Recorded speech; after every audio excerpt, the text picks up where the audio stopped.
অবশেষে আমরা আসছিলাম চা বাগানে। আমরা সাজেক আসছি, তারা সরাসরি চলে আসবেন। এটা কই? আমাদের লালমাই। মামুন, চা পাতা উঠে চা বাগানের সৌন্দর্য। এদিকে আসলে চা পাতা না অন্য গাছ। চা বাগান কুমিল্লা জেলায় প্রথমবারের মতো লালমাই পাহাড়ের বুকে চা বাগান গড়ে উঠেছে। কুমিল্লা জেলার প্রথম এই চা বাগানের অবস্থান জেলা সদর দক্ষিণ উপজেলার বড় ধর্মপুর এলাকায়।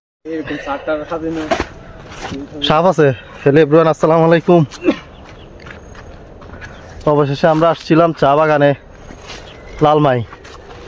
এই যে দেখেন,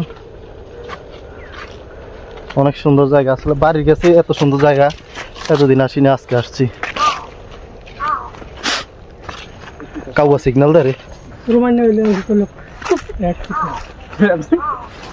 কুমিল্লা থেকে নোয়াখালী ফোরলাইন সড়কের রতনপুর বাজার থেকে পশ্চিম দেড় থেকে 2 কিলোমিটার গেলে দেখা মিলবে চা বাগানটির। বাগানটির নাম দেওয়া হয়েছে মজুমদার টি গার্ডেন। আপনারা সিলেটের চা বাগানের সৌন্দর্য উপভোগ করতে চাইলে চলে আসতে পারেন লালমাই চা বাগানে। এই দেখেন পাহাড়ের সৌন্দর্য, মনে হয় যেন আমরা সাজেক আসছি। ওয়াও, অনেক সুন্দর পাহাড়। আমরা আসছিলাম লালমাই একটা কাজে, এরপরে কই জায়গাটা একটু ঘুরে দেখি। এই দেখেন পাহাড়ের সৌন্দর্য।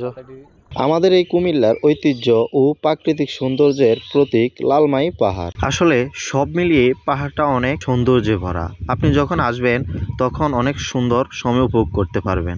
যারা সাজেকের সৌন্দর্য উপভোগ করতে চান তারা সরাসরি চলে আসবেন। এটা কই? আমাদের লালমাই। লালমাই পাহাড়টা অনেক সুন্দর। এই হচ্ছে লালমাইয়ের চা পাতা। মামুন, চা পাতা উঠা। মামুন, চা পাতা উঠা। মারামারি করছে।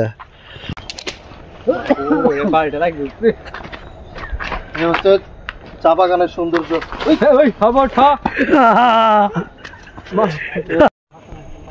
এই যে পাহাড়ের সৌন্দর্য, বিকাল টাইম আসলে অনেক সুন্দর সময় উপভোগ করতে পারবেন। ওইদিকে আরো সুন্দর জায়গা আছে, যাই নাই, শুধু এ নেই।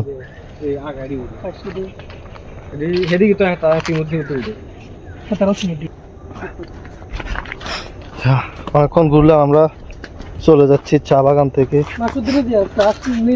চা পাতা কি রে? চা পাতাতে গন্ধ নাই। এদিকে আসলে চা পাতা না অন্য গাছ? সাজনা পাতা নিবি নাই তো ল তুই লাগবে। একটা চলে গেছে না? দেখছেন পাহাড়টা কি সুন্দর। আমরা সবাই চা বাগানের সৌন্দর্য উপভোগ করলাম, পাহাড়ের সৌন্দর্য উপভোগ করলাম। সব মিলিয়ে আসলে অনেক ভালো লেগেছে। এরপরে আমরা চা বাগান থেকে বিদায় নিয়ে চলে গেলাম।